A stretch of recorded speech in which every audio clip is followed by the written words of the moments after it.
आज थोड़ी सी हालत ढीली है, पर जो चीज ढीली नहीं है वो है ड्यून प्रोफेसी के एपिसोड 4 का ये ब्रेकडाउन। तो दोस्तों, ड्यून प्रोफेसी का एपिसोड 4 आ चुका है और इसने इंपीरियम की पॉलिटिक्स को और हीट अप कर दिया है। अब पॉलिटिक्स के इस चेस गेम में कोई भी हल्के मटेरियल नहीं खेल रहा है, सब ऑल आउट टूट पड़े हैं। इस एपिसोड ने हमें काफी कुछ नया बताया है और काफी कुछ नया दिखाया भी है, और इनफैक्ट हमारे ब्रेकडाउन में डिस्कस करी हुई कई सारी चीजें सच भी होती जा रही हैं। और आज की वीडियो में हम देखेंगे कि किस तरह एक अकेले बंदे ने पूरे सिस्टरहुड की बैंड बजा रखी है। वहीं सिस्टरहुड को एक बुरे सपने ने परेशान भी कर रखा है और वो नीली आंखें उन्हें अभी भी डराए जा रही हैं। तो एपिसोड की क्विक समरी ही यही है कि जैसा हमने पहले ही डिस्कस किया था कि वालिया हाउस हार्कनन की ट्रुथ सेयर बनने गई है। वहीं पूरे इंपीरियल में एक रूमर फैल चुका है कि प्रिंस प्रूवेट की डेथ एक सोची समझी साजिश है। तो सारे ग्रेट हाउसेस लैंडस्राद में इंपीरियल हाउस के अगेंस्ट मोशन लाने की प्लानिंग कर रहे हैं। वैसे डेजमंड हार्ट अब और भी रेकलेस हो चला है, पर अब चलते हैं जबरदस्त डिटेल्स की तरफ। तो यहाँ कितने ग्रेट हाउसेस हैं?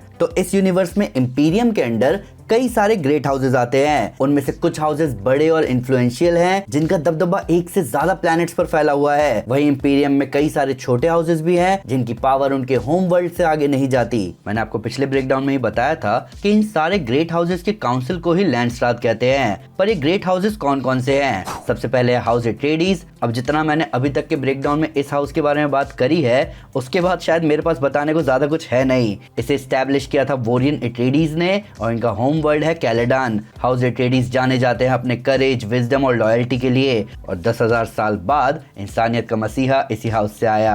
अब आते हैं हाउस हार्कनन पर। तो अभी तो इस हाउस को जाना जाता है एक ट्रेटर होने के लिए, पर हमें पता है आगे इनका समय बदलने वाला है। इसे स्टैब्लिश किया था जेवियर हार्कनन ने और ये आगे जाने जाएंगे रूथलेस हाउस होने के लिए। अब बात करते हैं इंपीरियल हाउस, हाउस कोरिनो की। हाउस कोरिनो इंपीरियम पर राज करते हैं। ये सीरीज कहीं ना कहीं इसी बारे में है कि ऐसा क्या होगा यहाँ जो हाउस कोरिनो अगले 10,000 साल तक इंपीरियम पर राज करेंगे। ये हाउस रूथलेस भी है और कहीं ना कहीं उनकी रूथलेसनेस की झलक हमें इस एपिसोड में भी मिल गई। प्लस क्या हमें इसी सीजन एम्परर की खतरनाक आर्मी सार्दुकार की ओरिजिन देखने को मिलेगी, जिसकी वजह से कोई भी एम्परर को टक्कर देने की सोच भी नहीं सकता।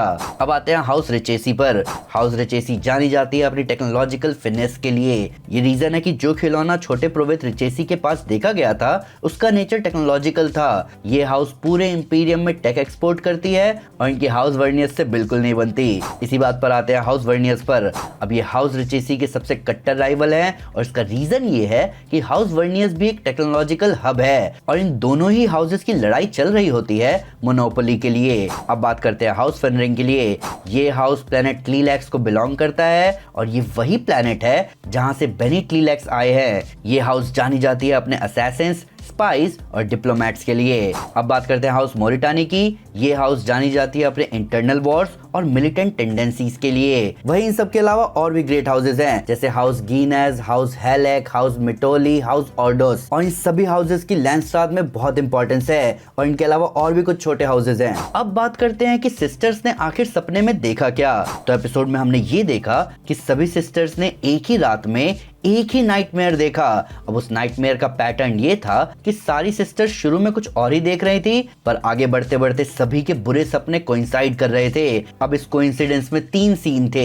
एक, सभी ने एक साथ प्लैनेट अराकिस देखा, फिर सभी ने शाही हुलूद देखा और फिर सभी ने वो नीली आंखें देखी। और उन नीली आंखों ने इन सभी सिस्टर्स को इस तरह डराया कि वो लोग दहशत में दिख रहे थे। क्यों हो रहा है ऐसा? अब जिस भी रेकनिंग की यहाँ बात हो रही है वो क्लियरली अराकिस से आ रही है, पर इस रेकनिंग में शाही हुलूद का क्या काम? और ड्रीम एक्सपेरिमेंट के बाद सिस्टर ने किसी गॉड के बारे में कहा था। तो क्या आपको ये सारे लिंक्स जुड़ते हुए दिख रहे हैं? आओ मिलकर इन्हें जोड़ते हैं। तो हमें ड्यून मूवी से पता है कि फ्रेमेन लोगों के कल्चर में ऐसा माना जाता है कि शाही हुलूद एजेंट ऑफ गॉड है, उन्हें पवित्र माना जाता है। वही शाही हुलूद को मैनिफेस्टेशन ऑफ अर्थ डेटी भी कहा जाता है। अब यहाँ नीली आंखों का दिखना या तो क्विजास हादेरा की है, या अब हम ये भी कह सकते हैं कि वो पॉल का बेटा लीटो 2 भी हो सकता है। अब हम ऐसा क्यों कह रहे हैं इसके बारे में बात करते हैं। तो जैसा कि हमने अपने पिछले ब्रेकडाउन में बताया था कि नॉवेल्स में खुद एक रेवरेंड मदर ने पॉल को बताया था कि हम सिस्टरहुड में सभी रेवरेंड मदर्स की मेमोरी को एक्सेस कर पाते हैं, पर एक ऐसा पॉइंट आता है जिसके आगे हम कभी नहीं जा पाते और ना कभी देख पाते हैं, और वो एक मैस्कुलिन कॉन्शियसनेस है। और वो इतना खौफनाक है कि उसका सामना करने में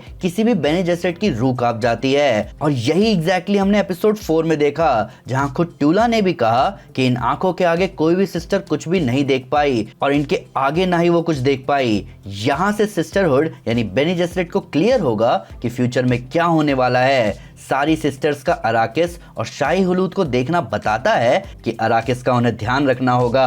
शायद इसी वजह से बेनी जेसरेट ने लिसान अल गायब की अफवाह फैलाई ताकि कोई रेबेलियन अराकिस से ना शुरू हो और उनका देखा हुआ बुरा सपना कभी सच ना हो। प्लस नीली आंखें कुइजात हादिराक की ही है, एक बीइंग जो कि बेनी जेसरेट का अंत लेकर आएगा। और एक बार वालिया डेजमंड से निपट ले उसके बाद सिस्टरहुड की प्रायोरिटी होगी कुइजात हादिराक का ध्यान रखना।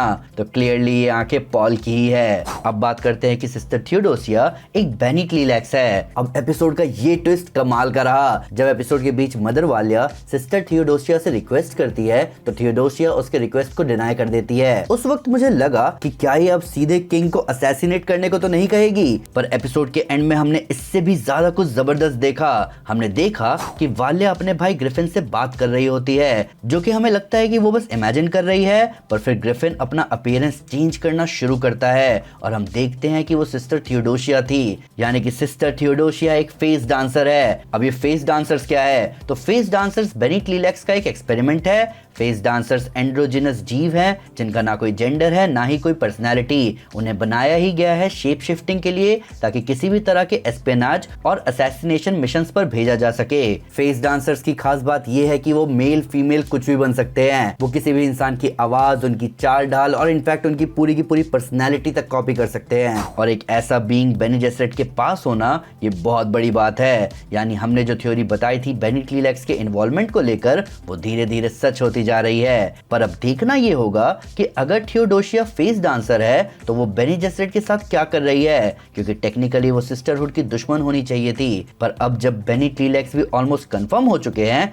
तो हो सकता है कि अगले एपिसोड में हमें वो दिखी जाए। अब बात करते हैं कि डेजमंड के साथ क्या हो रहा है। तो इस एपिसोड में हमने देखा कि डेजमंड के पावर्स के साइड इफेक्ट्स भी हैं। अब इन पावर्स से जुड़ी हम कोई भी थ्योरी नहीं रख पा रहे हैं क्योंकि ये ओरिजिनल कंसेप्ट है, पर हाँ हम ये कह सकते हैं कि शायद डेजमंड भी वही चीजें देख रहा है जो सिस्टरहुड को अपने सपनों में दिख रही है। बस बात ऐसी हो सकती है कि डेजमंड उन्हें झेल जा रहा है और बेनी जेसरेट उसे झेल नहीं पा रही है। पर इन पावर्स के बारे में हो सकता है कि हमें अगले एपिसोड में और अच्छे से जानने को मिले। अब बात करते हैं मेंटाट्स के बारे में। इस एपिसोड में मेंतात की भी बात होती है। अब एक यूनिवर्स जहां थिंकिंग मशीन्स पर रोक लगा दी गई है, वहां कैलकुलेशंस और डेटा को कैसे मैनेज किया जा सकता है। तो यहां आते हैं मेंटाट्स। जैसे बेनी जेसरेट ट्रुथ सेंस करके इंपीरियम की मदद करती हैं, जैसे स्पेसिंग गिल्ड स्पेस ट्रैवल का ध्यान रखते हैं, वैसे मेंटाट्स पॉलिटिकल और मिलिट्री डेटा को स्टोर करना और उन्हें ऑर्गेनाइज करने का काम करते हैं। आप एक मेंटाट से मिल चुके हो ड्यून मूवी में, तो फिर हवात जो कि हाउस एट्रेडीज का मेंटेट था। अब बात करते हैं लाइला की। अब एपिसोड के एंड में हमने देखा कि लाइला फाइनली जाग चुकी है। एक मोमेंट के लिए हमें ऐसा लगा कि लाइला की बॉडी में कहीं सिस्टर डोरोथिया की कॉन्शियसनेस तो नहीं आ गई, पर फिर हमने देखा कि लाइला ने टूला को गले लगा लिया। पर अभी भी ये सवाल बाकी है कि क्या सिस्टर लाइला सच में अब वालिया की बात मानेगी, क्योंकि लाइला ने देख लिया था कि सिस्टर डोरोथिया की डेथ कैसे हुई थी। उसने सब देखा है कि मदर वालिया ने क्या किया है, उसके इंटेंशंस क्या हैं और फ्यूचर में क्या होने वाला है। तो कहीं ना कहीं हमें तो डिवीजन दिख रहा है सिस्टरहुड के अंदर। वहीं अब ये भी देखना होगा कि अगर सिस्टर लाइला टूला से कुछ भी कहती है तो टूला का क्या फैसला होगा। क्या टूला आज भी वालिया के रेडिकल विचारों पर चलते हुए लाइला को रास्ते से हटा देगी, या फिर उसके अंदर की मदर टेंडेंसी वालिया के रेडिकल विचारों पर भारी पड़ेगी और वो भी खुद वालिया के अगेंस्ट हो जाए। अभी तो बेनी जेसरेट का आने वाला टाइम ठीक नहीं दिख रहा है। वहीं सलूसा सिकंदर्स पर डेजमंड उनकी जान का दुश्मन बना ही हुआ है। आगे बहुत कुछ इंटरेस्टिंग होने वाला है। पर आप मुझे कमेंट में बताएं कि आपका एपिसोड को लेकर क्या कहना है। वीडियो को लाइक जरूर करें और चैनल को सब्सक्राइब करें कई जबरदस्त स्टोरीज के लिए। आप जानते हैं ना, अंत में सब स्टोरीज ही बन जाते हैं।